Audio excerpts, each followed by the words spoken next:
Hello everyone. Today I will start chapter 5, that is laws of motion. গতিৰ সূত্ৰে start কৰিম। তো ইয়াতে ইনিচিয়েলি যিবিলাক টপিকছ আছে কনচেপ্ট অফ ফ'ৰ্চ, তাৰপিছত Newton's first law of motion, second law of motion and third law of motion, এইবিলাক topics delete কৰা হৈছে। গতিকে মমেণ্টামৰ ডিলেট কৰা হৈছে, কিন্তু মমেণ্টামৰ অলপমান কনচেপ্ট লাগিব ইয়াতে। তো firstly, I will discuss what is momentum, ভৰবেগ. Momentum is known as quantity of motion possessed by a body. That means কোনো এটা বস্তুত থকা যেটো গতিৰ পৰিমাণ তাক কি বুলি কোৱা হয়? Momentum. Let us take an example. দুটা বল আছে suppose. দুটা বল। এটাৰ velocity হ'ল 10 meter per second. আন এটা বলৰ ভেলোচিটি হ'ল 50 মিটাৰ পাৰ ছেকেণ্ড। এতিয়া তোমাক যদি সোধা হয় যে কোনটো বল তুমি ইজিলি ষ্টপ কৰিব পাৰিবা, then the answer must be the velocity of the ball which is 10 meter per second. That means এইটো বল ৰখিবলৈ ইজি হৈ যাব। তো ইয়াৰ পৰা আমি কি গম পালোঁ যে বস্তু এটাৰ মমেণ্টাম বা বস্তু এটাৰ মোশ্যন গতি কাৰ ওপৰত ডিপেণ্ড কৰে? It's velocity. Now, if we take the similar example, in case of vertical motion, suppose দুটা বল ওপৰৰ পৰা পৰি আছে, এটাৰ মাছ হ'ল 50 kg, আন এটাৰ হ'ল 5 kg. Then যিটোৰ মাছ 5 kg হয় সেইটোক আমি ইজিলি কেটচ কৰিব পাৰিম। ডেট মিনছ ইয়াত যিটো বস্তুৰ মোশ্যন আছে সেইটো কাৰ ওপৰত ডিপেণ্ড কৰি আছে? মাছ। তেনেহ'লে the momentum of A body is directly proportional to its velocity and it's directly proportional to its mass. Therefore, momentum is measured as the product of mass and velocity. Momentum formula hol P is equal to mass into velocity, ভৰ into বেগ। momentumৰ measure কি তোমাৰ? ভৰ আৰু বেগৰ পূৰণফলক ভৰবেগ বুলি কোৱা হয়। তো P is equal to mass into velocity, অৰ্থাৎ P is equal to mv, এইটো হ'ল ভৰবেগ। তো ইয়াৰ যদি এছআই একক লিখিব লাগে, এছআই এককটো কি হ'ব? ইয়াতে আছে মাছ, মাছৰ এছআই একক আমি জানো কেজি, তাৰপিছত আছে ভেলোচিটি, ভেলোচিটিৰ কাৰণে কিমান আহিব? Metre per second. তো মমেণ্টামৰ এছআই একক হ'ব কেজি মিটাৰ পাৰ ছেকেণ্ড। তো এইখিনি আছিল মমেণ্টাম। তো মমেণ্টাম মানে কি? Quantity of motion possessed by a body. কোনো এটা বস্তুত থকা গতিৰ পৰিমাণক কি বুলি কোৱা হয়? ভৰবেগ। তো নেক্সট আমি ডিছকাছ কৰিম ভৰবেগৰ সংৰক্ষণৰ নীতি।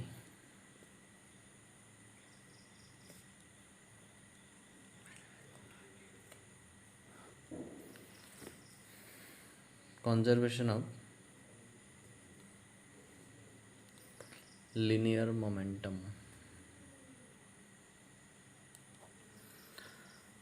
তো ফাৰ্ষ্ট ইয়াৰ ষ্টেটমেণ্টটো জানিব লাগিব, what is conservation of linear momentum. So' this law states that in the absence of external force total linear momentum of a system remains conserved. That means আমি যদি বাহ্যিক বল প্ৰয়োগ নকৰোঁ, ছিষ্টেম এটাৰ মোট ভৰবেগ অপৰিৱৰ্তিত হৈ থাকিব। তো এইটো আমি প্ৰুভ কৰিব লাগিব এতিয়া। তো আমি এটা ছিষ্টেম লৈছোঁ, ছিষ্টেমত suppose n number of particles আছে। A system has n number of particles and suppose first particle has mass m1 and velocity v1, and second particle has mass m2 and velocity v2, and third particle has mass m3 and velocity v3, and last particle has mass mn and velocity vn. Okay, তো আমি n সংখ্যক particle ধৰিছোঁ। we have considered a system of n particles. আমি এটা system ধৰিছোঁ, তাতে কিমান সংখ্যক কণা আছে? n সংখ্যক কণা আছে, n সংখ্যক কণা আছে। আৰু সিহঁতৰ ভৰ ক্ৰমে ছাপ'জ মাছবিলাক কি আছে? m1 m2 m3 up to mn আৰু বেগ এটো হল তাৰ ভৰ ভ্যালু মাস আৰু বেগ কিমান হ'ব ইয়াৰ velocity v1 v2 v3 up to vn that means যেটো ফার্স্ট পার্টিকল আছে তার মাস হল m1 আৰু ভেলোসিটি v1 সেকেন্ড পাৰ্টিকুলৰ মাস m2 ভেলোসিটি v2 এনেকৈ যেটো nth পাৰ্টিকল আছে তাৰ মাস কিমান mn and its velocity is vn. Now total momentum of the system মোট ভরবেগ কিমান হ'ব p is equal to first particular ভরবেগ তো মোমেন্টামৰ ফৰ্মুলা আমি কি পাইছিলো p is equal to mv তো ইয়াৰ পৰা ইয়াৰ ফাৰ্স্ট পাৰ্টিকলটোৰ মোমেন্টাম কিমান হ'ব m1 v1 প্লাস সেকেন্ড পাৰ্টিকুলৰ কাৰণে m2 v2 থাৰ্ড পাৰ্টিকুলৰ কাৰণে আহিব m3 v3 up to nth পাৰ্টিকুলৰ কাৰণে কিমান আহিব mn vn এটো পালো এতিয়া p is equal to m1 v1 এটো মানে আমি কি লিখিব পাৰি p1 that is momentum of the first particle m2 v2 মানে আমি লিখিব পাৰি p2 m3 v3 means p3 এনেকে লিখি লিখি আমি লাস্টটো লিখি পাৰো pn গতিকে ইয়াতে p কি বুজাইছে total momentum of the system is equal to the momentum of the individual particle এটো মোট ভরবেগ বুজাইছে এতিয়া নিউটনৰ দ্বিতীয় গতিসূত্ৰৰ পৰা আমি পাইছো F is equal to dp by dt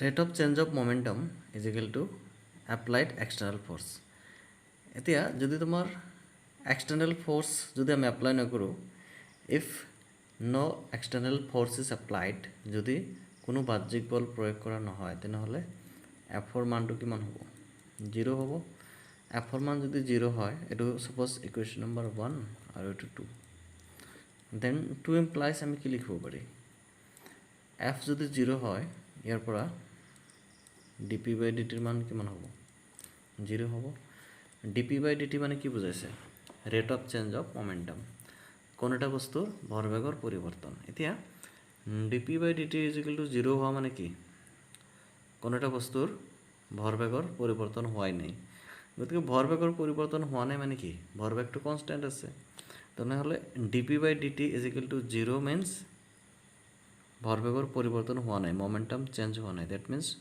momentum is constant